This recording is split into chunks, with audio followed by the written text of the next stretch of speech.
Hi, this is Annie from the ADHD Minimalist, and I'm really glad to be back with you guys. I'm hoping to make a video every week now for a while after we've gotten through sort of a family crisis and a crisis at work. I'm happy to be back to normal again and making videos for you guys.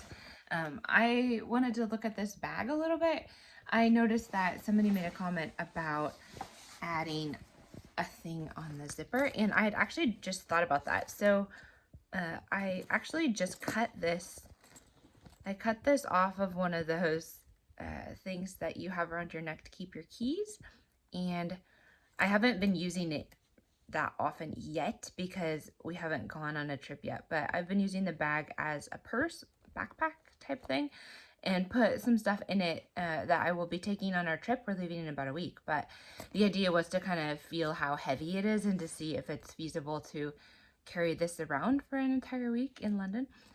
So I'm hoping that whenever I need to get to my wallet, let's see here, if I can do this with one hand, that you just sort of like push this through here. This isn't like super easy thing to do with one hand, I can say. Actually, it needs to do like this, I think. There we go. So I got it through, and then what I'm gonna do is just keep this on there to discourage people from trying to get into my bag if we're all squashed together with strangers on a bus or something. So that makes it a little bit more difficult. Anyway, you're kind of stuck right there because this bigger piece keeps it from going through. So honestly, this was a pretty ideal thing to use to keep the zipper in place. And it's seriously just one of those clips that you hang it around your neck and you clip the keys on the end. That is what that is. So super easy, super cheap because most people have those just laying around their house. Other than that, I can kind of show you. I've got some stuff in here for our trip already. And I think I've decided that I kind of like the fact that this has some kind of hard metal thing in it, both sides. So when they open and they just sort of keep their shape. And I wasn't really sure about that at first, but I really like it after using this for a couple weeks. Oh, this is my bag I took to the store when I was buying groceries, and I forgot to use it. I do that all the time. It's so dumb because we have to pay a whole lot of money for plastic bags now. They tax them a lot, and so, at least they do in Sweden. So I've been trying to use paper bags. You could buy these at the store too, but it's like $1 a bag or something, or a little bit more. So I've been trying to bring my own, but I keep forgetting to use them, which isn't very helpful. Anyway, so I have my first aid kit here with band-aids and special things for your feet if you get blisters, and my daughter's bracelets in case she gets car sick, and a lot of just like wet wipes and that sort of stuff. That's probably where the phone is supposed to go, but I usually like to put my phone in my pocket. And then I thought I would put the passports in this pocket. It's pretty deep, honestly, which is a little bit concerning because you have to dig in there. But I thought if I just put the passports in there, I'm probably gonna have to keep them on me because the kids are gonna need their ID sometimes. So it makes me a little bit nervous to be running around London with passports at all times, but I mean, they'll be pretty safe in there. I was gonna put them in this front pocket. That's never happened before. Seriously, my alarm went off in the middle of the video.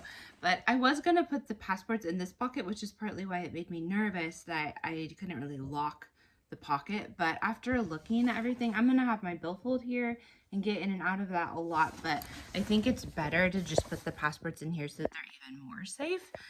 And I don't have to access this as much, so it's easier to have it locked. It takes a little bit more effort to lock and unlock this top zipper every time is what I feel like. Then other than that, we bought these chairs. I can show you this. This is like in case the kids are like, in case the kids are like freaking out because they've been on their feet all day, because we are going to be walking a lot and taking lots of public transportation. Okay, sorry. That's not good. Open with one hand. So I bought the kids these like pop-up chairs. Honestly, I think these just came off of Amazon, I believe. they just pop up like this. Then you kind of have to push the metal pieces in the right spot. But we tried them out, and they seem to support my weight and my husband's weight. I mean, we're not really overweight, but so they'll hold kids and adults, and they take up literally no space, and it's really fast to get them in and out of the bag. So I thought, if we're stuck at a bus stop waiting for 10 minutes and the kids are really tired, then they can at least get out those chairs and sit for a little bit. So I'm hoping that will make the trip better. Anyway, and I still have some of these masks in here. I don't think we really need them, but you know what? You never really know. And another tip that I had was earplugs. It's just, I don't know, we bought this at the store where they sell construction material, but they said that when you go to certain museums and stuff, that it's really loud in there. Sorry, my arm is getting tired. I'm shaking the camera. Anyway, so the museums can be really loud and kind of echoey, and so they suggested using earplugs. So I don't know, I bought some earplugs to see if we use them or not. And an umbrella, because London can be known for being quite wet. Other than that, I have some shopping bags in the bottom. These kind of bags that just squash together. And breath mints, actually bought these in the States. I was kind of excited about them. I can't find them in Sweden. And so I'm just gonna put some snacks in here too, so that I have some snacks. And the idea is that the kids are each gonna have their own backpack with their own little chair and their own snacks and their own water bottle, so I don't have to carry everything, or my husband doesn't have to carry everything.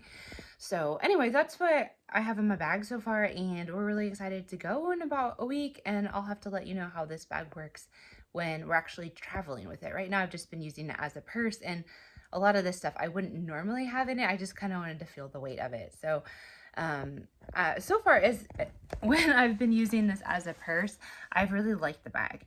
So I think I like it a little bit better than the other Pacsafe bag that turns into a purse, just because the straps don't slide all over the place when I put it on. I felt like that bag, I had to adjust the straps every single time I took it off and I put it back on, and like the straps were kind of uneven. So I kind of like the fact that these straps are just stuck on.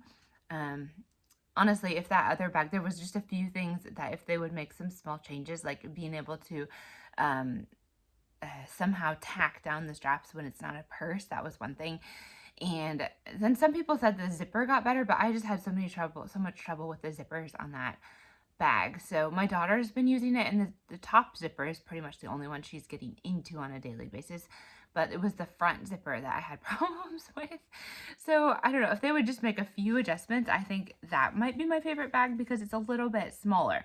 I'm not 100% sure if I like the fact that this bag is just a couple, I don't know, in Sweden use liters. I think it's 2 liters bigger. So I don't know, it's you can add like a big bottle of pop, that volume sort of, to this bag.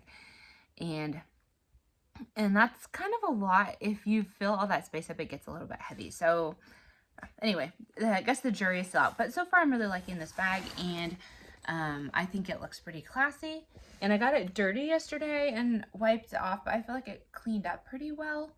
It had a bunch of junk all over the front of it because it got dusty and a little bit muddy from being outside. So I don't know, I felt like it cleaned up really well and really easily. I just used water and a cloth to wipe it off. So anyway, so far so good. And to look at more about travel, I have a bunch of articles on my blog, the ADHDminimalist.com, about taking my kids who have ADHD on different trips.